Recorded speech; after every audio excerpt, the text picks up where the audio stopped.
Clint David is a legal analyst for David Goodman and Madolan Dallas, and Brooke Goldstein is the director of the Lawfare Project, and Amelia Antonetti, did I say that right, is the CEO of AMA Productions. Clint, let me start with you on the Stock Act.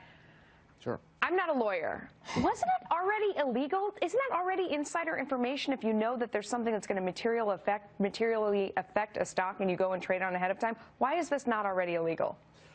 I watched 60 Minutes, well, but tell me why. Yeah.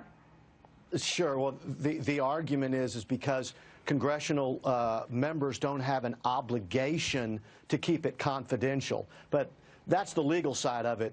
The reality side of it is, of course, it's insider trading. What's outrageous is Congress has let this go this long without outlawing it, which I find to be simply shocking. I mean, clearly it's insider trading. The only reason, as you mentioned, this is even exposed now is because of the 60 Minutes piece.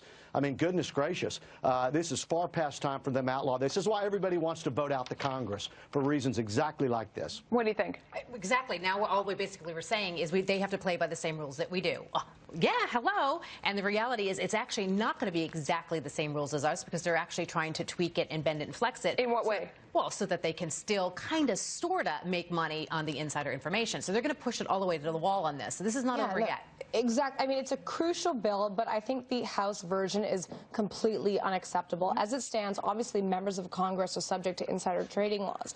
But the current laws don't apply to non-public information about congressional activity. And this is the same type of information that can be traded on the market and can affect stock prices. So, for example, if you have a congressman that knows we're going to pass a bill about a cable company and he sells that information, that person should be able to register as a lobbyist. I can't believe that they're not afraid that they're going to be shamed and outed on this information later. I mean, it's just amazing. But it's always been the way. They've always been tolerated. This is what they consider one of their perks, and they've taken huge advantages of it.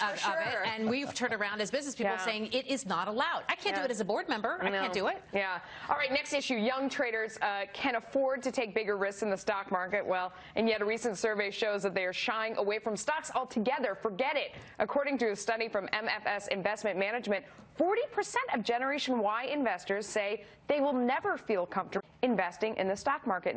In fact, older Gen X investors are more likely to take bigger risks. What do you think? You know what? I love it, because I am master of my own cash. So until they actually understand how this big game is played, I think they should actually do things that they actually can control. I'm all about investing in new ideas, new innovations, and starting their own companies, which they should do when they're this young, which are high-risk deals, but they have control, versus this whole anomaly, as we have found out, that the stock market is manipulated all the time. I know, but it's so hard to convince someone who's just starting out in a new job that they should take money out of their paycheck and put it in their 401k and save for their retirement. I think what this is really saying is that when you have somebody who's starting out in their career, they're not going to have the courage to put money away in their retirement account. When you work for a company and they match it, it's ridiculous not to do it. It's like free money. I'm afraid people aren't going to even do that. Well, look, I've always said the stock market is just glorified gambling, and I have a lot of sympathy with the 40% of 18 to 30-year-olds who say that they're never, ever going to feel comfortable investing. I mean, look what we've witnessed in recent history. We have the Enron scandal.